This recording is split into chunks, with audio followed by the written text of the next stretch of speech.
So when it comes to you being able to get in shape, it would be fantastic to have the most perfect plan, to have everything go to according to that plan, but life is going to throw you some curveballs, and what are you going to do about it when that happens? Now, I'm in a mad rush, but I want to shoot this episode for you because I'm going to be running out the door after a chock-a-block day here in the office doing interviews for the upcoming Body and Health Summit. And also I've got a really limited window right now because I've got to get my training session done and then be on time to pick my daughter Arlo up from school as well. Also, what happened, I wasn't able to get my training session in yesterday because we got caught up in a long luncheon and then traffic was really bad, so that wasn't able to happen either. But it's all good, we can make this work, and it's about making it fit in with life and still getting the best results possible. So I think what we should do, because we're really running late, is get our groove on and then we can get out the door.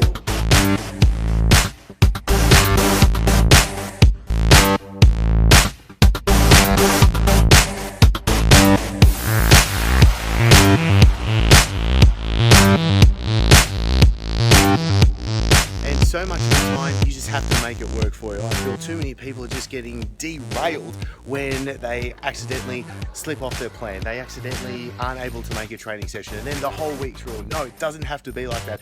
Things can be a lot easier. So it's time to get this little stack hat on there and get off to the gym, and I'll take you into this workout as well.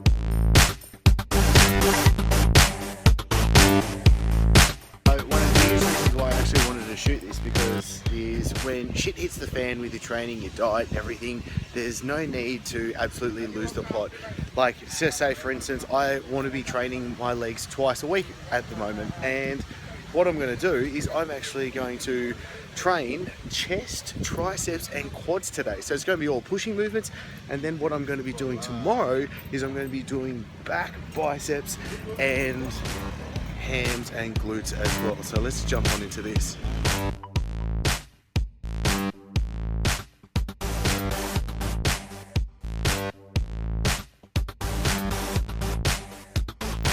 So I hadn't been on the scales for a little while, so I decided, hey, why not? Let's see what the fun and games can be with here. Obviously the scales aren't the be all and end all to actual progress because it's not going on, but still over the 3 digits, tipping over the 100 kegs. So starting off the workout with just straight flat dumbbell presses, really making sure that I'm getting a really good range of motion, getting a really good squeeze all the way through this. So many people lack with chest growth, and myself was number one with this. So really making sure we take the time, the tempo coming down to good quality 3 seconds, getting a full depth into it, and then being able to obviously squeeze all the way to the top and making a full good contraction. This was getting through a good all 12 reps, making sure that every rep was counted, except for the last couple, which weren't fantastic, but this was also a drop set. The last 2 sets were the drop set, making sure I'd get to about 6 to 8 reps to finish up. Then after the flat, we went into the incline press. So I'm not the greatest of incline press, so I really have to make sure that I actually take the time. Enjoy the soccer up there. Hopefully I wasn't taking too much notice of the soccer, but again, making sure there's a full range of motion going throughout the entire time and squeezing the pecs as hard as possible, especially at the top, and then making sure that we get through the actual set. Now with this one, we actually supersetted this with around the worlds. Now not a lot of people see around the worlds, so I wanted to make sure that I actually got this one in for you as well. So because I was supersetting this, I wanted to kind of follow this up with a smaller, very specific exercise. Really for the chest, this comes all the way down, making sure there's a really good stretch all throughout the pec, and you're having a big range of motion with the shoulders as well. Now, the stretch really comes from when you're coming down, and then really making sure you're focusing, having a squeeze on coming back to the top of the exercise. So there was 12 of the incline presses, followed up then with 8, and then there was back-to-back with chest flies. Sorry for the lighting on this, that wasn't great. The person was taking then followed up with push-ups to failure as well. So this was really making sure that we got the biggest amount of chest work done in the smallest amount of time. Alright, so chest portion of the workout is done. Sweating bullets, it's hot here, but this is good. We're moving quick, the rest intervals are super short, and what we're going to do now is actually superset quads and triceps together. So we're going to go big, large muscle group, lower, and then obviously our triceps, smaller, hopefully a little bit bigger after this one, into it, and we're going to go keep rest intervals really short still as well. So we've only got about 15 minutes until we've got to bounce out of the gym, so let's get this done. So let's get into the fun part. This was where we go in supersetting the quads, then with triceps. Now, starting with back squats, making sure that I'm keeping a good contraction with the quadriceps. I'm really pushing the tailbone forward, pushing my knees forward, and keeping a tall torso as well, so we have a focus on the quadriceps to doing the work with this. Now, it does take time and effort and persistence, making sure that you do have a focus with the quadriceps, and not that you kind of transversing that effort into your glutes, your hams, your lower back as well. Now, this was going to 12 reps, keeping to just 100 kilos today, making sure I was keeping it on, then going straight into tricep push downs. Really wanted to just get a really good pump in the triceps to start off with. I really want to make sure that I have good contractions. This is why I'm going to have a good squeeze at the bottom and making sure that I can then bring it all through. So this was 12 reps back to back. So that was the back squats, straight into triceps, and then there was about a 30 to 45 second rest between going back and forth. So there was 4 sets of that all together. So what we're doing here in this portion is going with the back squats to start off with, really making sure we push our tailbone forward.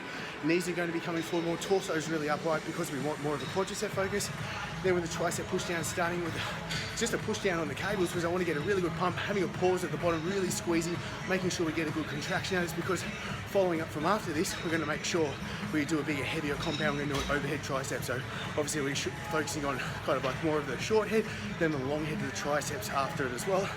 Time to get back into it because these rest intervals are short. So let's finish this home with this workout. Now, going straight into traveling lunges, but being the focus on quadriceps, we're going to be doing short steps with the traveling lunges. There's 15 steps out, 15 steps back for a total of 30 reps, making sure there's a good full range of motion. Front foot doing the work. Straight into leg extensions, 2 seconds up, 2 seconds down, a total of 15 reps.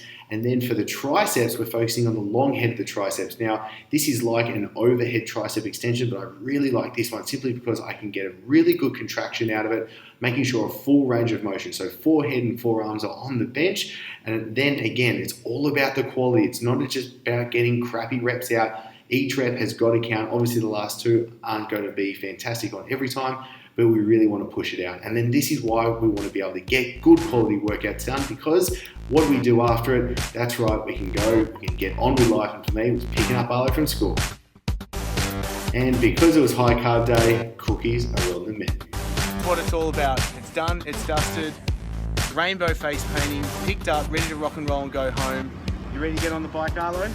Yeah, that's right. So let's do this.